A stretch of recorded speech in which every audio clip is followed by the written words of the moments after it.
किसान भाइयों, आप सभी का डॉक्टर रामकुशल सिंह सलाहकार दस्तखिरिया बिस्वा शुगर फैक्ट्री की तरफ से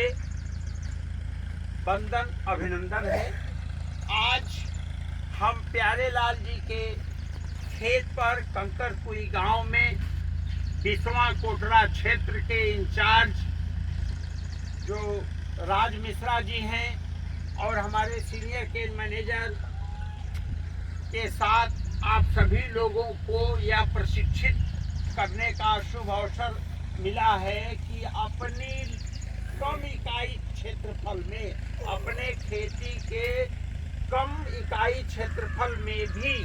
आप अगर अधिक लाभ कमाना चाहते हैं, अपनी लागत कम करना चाहते हैं, तो आपको गन्ने के साथ मसाले की खेती करना सर्वाधिक उपयुक्त है।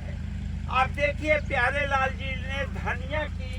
बुआई की है। ट्रंच प्लांटिंग में को 0118 और को 15023 की बुआई के साथ ही 10 इंच ऊपर के बेड में इन्होंने धनिया लगाया है और ये गौ माता को अपने घर में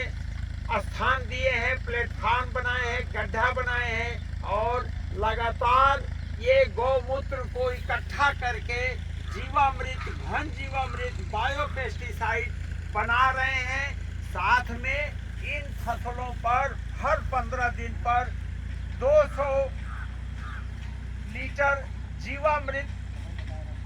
1 एकड़ में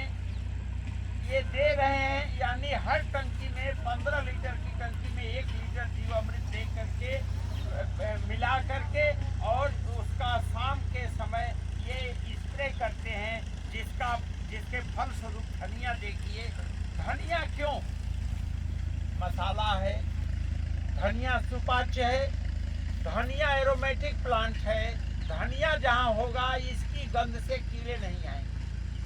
तो कीड़ों को भगाने का आसान तरीका है धनिया। यद्यपि हम जो बायो पेस्टिसाइड बनवा रहे हैं उसके उपयोग से जानवर भी आपके फसल को नहीं खाएगा, तो धनिया की खेती करके आप देखिए कितनी अच्छी धनिया खड़ी है, इसमें फूल आ रहे हैं, किसी प्रकार का कोई रोग या बीमारी या कीड़ों का प्रकोप कहीं कुछ नहीं दिख रहा है। साथ में गन्ने को कोई नुकसान नहीं हुआ है और सबसे अच्छी बात यह है कि खरपतवार नियंत्रण के लिए भी हमारे जीवामृत, घन जीवामृत का ही ये उपयोग करते हैं और इनकी फसल में जो भी जैविक कचरा होता है उसको सबको इसी खेत में समाहित करके कार्बन नाइट्रोजन के स्तर में वृद्धि कर रहे हैं। तो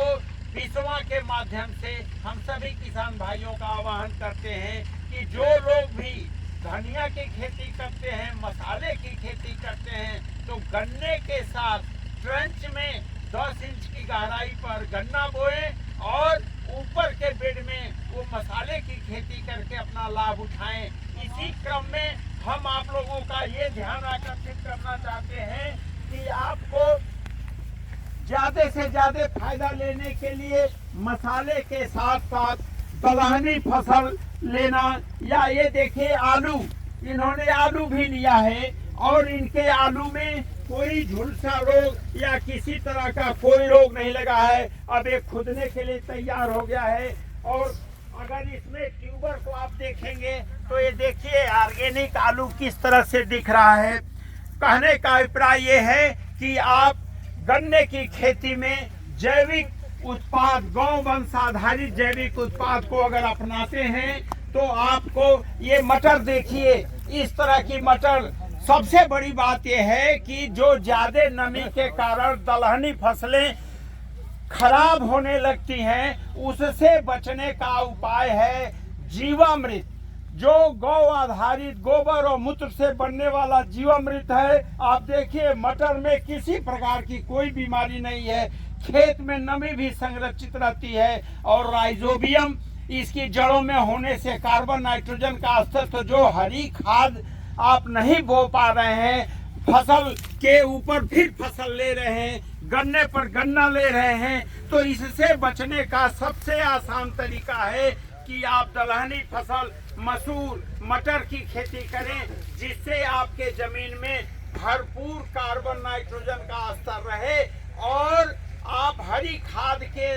जगह पर आप दलहनी फसलों का उपयोग करके अपने मिट्टी को स्वस्थ बनाएंगे। और ये निश्चित मानिए कि जब दलहनी फसलों का प्रयोग करेंगे तो आपके खेत में खरपतवार अपने नहीं होगा। तो गन्ने के साथ शरद काल में अगर आप चाहते हैं तो सबसे अच्छी बात है पर्यावरण की रक्षा के लिए जहर मुक्त खेती, आलू की खेती करें, लहसुन की खेती करें, धनिया की खेती करें जैसे प्यारेलाल जी किए हैं, दलहन की खेती करें जैसे मटर की खेती आप देख रहे हैं। तो इस तरह से आप अपने प्रति इकाई क्षेत्रफल में कम से कम क्षेत्रफल में लागत को कम करने में सफल होंगे और आपका जो